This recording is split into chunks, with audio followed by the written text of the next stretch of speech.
Bonjour, je suis Noémie, je suis la cofondatrice de Team Parents. Team Parents, c'est l'appli qui soutient les parents séparés. En fait, on est une start-up de l'économie sociale et solidaire et notre mission, c'est d'accompagner et de soutenir les parents dans leur période de fragilité et aussi de former les professionnels qui les accompagnent.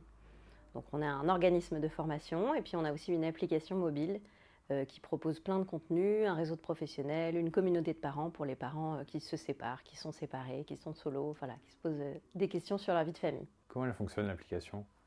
Alors l'application, elle fonctionne, il y a plusieurs parties. Il y a plein de contenus. D'abord, il y a vraiment de la vulgarisation juridique, donc des fiches pratiques, des podcasts pour tout comprendre au monde du droit, à la justice de la famille, parce que quand on se sépare ou qu'on a une crise familiale, on a une espèce de montagne institutionnelle et de stress devant soi et on ne sait pas trop les droits, les obligations qu'on a, comment gérer la procédure, toutes ces démarches qui sont très angoissantes. Donc vraiment du contenu. On a aussi du contenu psychosocial, donc des podcasts avec des psychologues, des médiateurs familiaux. Et on a un réseau d'experts que les parents peuvent consulter via l'application, soit en rendez-vous visio, soit via un chat où les parents peuvent poser des questions. Les premières questions auxquelles on va répondre et on va réorienter vers les bons professionnels. Puis il y a aussi des groupes de discussion entre parents sur l'application. Puis il y a plein d'autres d'autres ressources et d'autres outils sur l'appli. Vous en êtes où aujourd'hui? Alors l'appli, elle a 2 ans. Donc on a un peu plus de 9000 téléchargements de l'application, on a des rendez-vous toutes les semaines, on a une trentaine de professionnels, principalement des avocats en droit de la famille, parce qu'on a remarqué que voilà, il y a à peu près 80% des parents qui se séparent qui ne consultent jamais un avocat. Et c'est ces parents-là qui n'ont pas accès à un avocat, un bon avocat en droit de la famille, qu'on veut atteindre pour leur proposer un bon service, un bon accompagnement, de l'information de qualité pour les accompagner. Récemment, il y a une étude qui est sortie sur dans quelle famille vivent les enfants en 2023. Ouais. Quelles sont les grandes lignes qui en sont ressorties? Alors les grandes lignes quand sont sorties, c'est dans la continuité de, il y a eu des études déjà en 2018 là-dessus, c'est qu'en gros il y a 30% des enfants qui vivent qu'avec un seul de leurs parents. Il y a 65% de familles qui sont des familles traditionnelles, enfin, c'est comme ça que c'est dit démographiquement, avec les deux parents et les enfants des deux mêmes parents. Et puis le reste des familles, c'est des familles monoparentales, donc un seul parent qui vit avec les enfants, ou alors des familles recomposées, avec un couple qui a des enfants du même lit, on dit ça chez les professionnels du droit, mais aussi d'autres enfants, ou alors un adulte qui vit avec des enfants qui ne sont pas les siens. Et donc on voit que le modèle traditionnel de la famille, papa, maman, les enfants, en fait, il est plus le seul modèle dominant. Les familles sont beaucoup plus diverses aujourd'hui. Comment mieux soutenir les parents solo? Alors, comment mieux soutenir les parents solo? Déjà, on voit que dans les pouvoirs publics, c'est une thématique qui commence à être de plus en plus importante. Donc, il y a des groupes de travail, des commissions. Nous, on a participé à certaines commissions gouvernementales et puis des groupes de travail à l'Assemblée nationale. Donc, déjà, c'est une bonne chose. On commence à voir ces familles. Maintenant, il n'y a pas encore assez de mesures concrètes pour les accompagner. Mais les mesures, il y a plein de choses qui sont possibles. D'abord, il y a des mesures d'accès au droit. Alors nous, c'est là-dessus qu'on travaille chez Team Parents. Parce que le savoir, c'est le pouvoir. Un parent qui est informé, c'est un parent qui peut mieux avancer, notamment après une séparation. Et donc, travailler les mesures d'accès au droit, les dispositifs d'accès au droit, proposer plus de choses, des choses plus accessibles pour les parents. Il y a déjà des choses de l'associatif, beaucoup de choses qui existent, mais nous, chez Team Parents, en tout cas, la manière dont on traite l'accès au droit, c'est en faisant de l'aller vers, c'est-à-dire qu'on va vers les parents qui ne peuvent pas forcément se déplacer ou qui n'ont pas forcément accès à des dispositifs publics qui leur sont proposés. Ça, c'est pour l'accès au droit.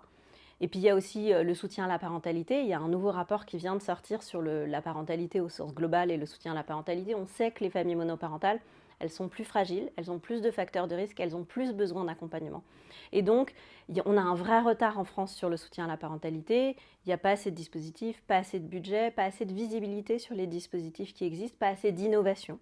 Donc aujourd'hui, il y a une feuille de route qui a été signée en France en juillet 2023 et qui s'étend de 2023 à 2027. On espère que ça va être mis en place rapidement, qu'on va pouvoir mettre en place des choses très concrètes pour les parents.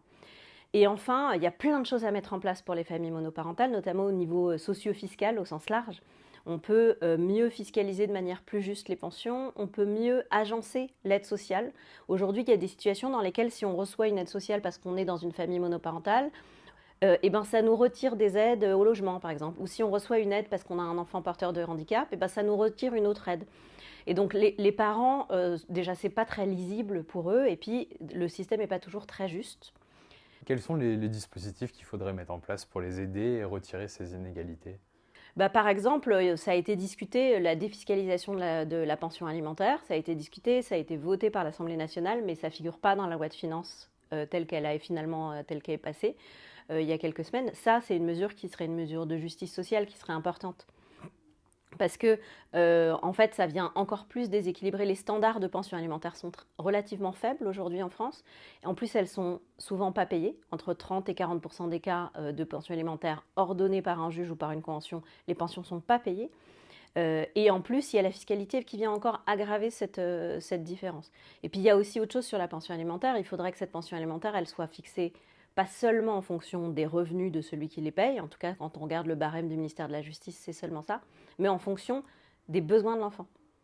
Et donc il y a des méthodes de calcul qui sont possibles. D'ailleurs sur l'appli Team Parents, il y a une calculatrice de pension où on prend les deux méthodes de calcul. La méthode du barème du ministère de la Justice, c'est une méthode qu'on a élaborée nous, qui est en fonction des facultés des parents, mais aussi des besoins des enfants. Et en fait, le Code civil le prévoit déjà. La règle du Code civil, c'est ça, et donc il faudrait qu'on applique le Code civil tout simplement sur la fixation des pensions. Comment repenser les politiques sociales pour qu'elles s'adaptent vraiment à tout type de modèles familiaux? Alors déjà, la première chose, et je le disais, il y a beaucoup de commissions maintenant. Il y a des commissions, il y a des rapports, il y a des notes d'études sur les familles monoparentales. Il y en a eu beaucoup parce que pendant longtemps, on avait assez peu de données sur ces familles qu'on ne voulait pas trop voir. Aujourd'hui, on sait. On sait comment elles vivent, on sait qu'il y a des facteurs de risque et on a suffisamment de données. Maintenant, il faut agir. Il faut proposer des choses. Alors, il y a plein d'initiatives qui sont en train de naître. Par exemple, je sais que la ville de Paris est en train de travailler sur une carte parents solo, avec des dispositifs spécifiques pour les familles monoparentales. Et donc, c'est ça, c'est prendre les études qu'on a et adapter les politiques publiques précisément au schéma familial. Et donc, ça peut passer par la prise en charge spécifique de congés parentaux pour les familles monoparentales, de prestations d'accès aux droits pour les familles qui en ont le plus besoin, etc. Vraiment de l'individualisation un peu plus poussée que ce qui existe aujourd'hui. Dans ce nouveau modèle, quelle est la place des beaux-parents? Alors les beaux-parents aujourd'hui, ils n'ont pas de place juridique, théorique, ça se bricole. La place du beau-parent, elle est réfléchie régulièrement. Il y a des propositions de loi sur ce sujet-là. Aujourd'hui, un beau-parent, il est traité comme un tiers dans la vie de l'enfant. Même quand il a vécu longtemps avec l'enfant, etc., effectivement, il est traité comme un tiers, comme le voisin, comme un oncle, une tante, etc. Et il y a régulièrement des travaux parlementaires de réflexion sur le statut du beau-parent. C'est une question qui est complexe, mais qui peut se traiter, ne serait-ce que par des conventions qui pourraient être reconnues entre les parents et les beaux-parents pour faire la place aux beaux-parents. Et ça pourrait commencer par ça, par exemple. En avril, vous allez publier un livre, Parents séparés, familles réinventées. Tout à fait. Comment il va se composer? Alors c'est un livre, c'est un espèce de guide à 360 degrés pour accompagner le parent dans sa séparation. Et donc c'est en 4 étapes. C'est un livre qui est censé vraiment accompagner le parent sur les aspects juridiques, mais aussi pratiques, psychosociaux de la séparation. Donc ça commence par une partie sur la décision de se séparer, qui est une période très difficile, compliquée. Et voilà, la prise de décision, c'est pas une période linéaire. Ensuite, la période du passage à l'action. Qu'est-ce qu'on fait? Comment on déménage? Comment on en parle aux enfants? Comment on choisit un avocat, un psy, les professionnels qui vont nous accompagner? Ensuite, la procédure, concrètement, comment on se sépare? C'est quoi un juge? C'est quoi une prestation compensatoire? Une pension, etc. Et ensuite, l'après. Comment on se reconstruit après? Comment on accompagne les enfants? Comment chacun trouve sa place, y compris le beau-parent, dans l'après-séparation pour que tout le monde aille au mieux possible. Il sera disponible où, ce livre? Il sera disponible partout, dans toutes les bonnes librairies. Il est déjà disponible en précommande et il sera disponible à partir du 3 avril.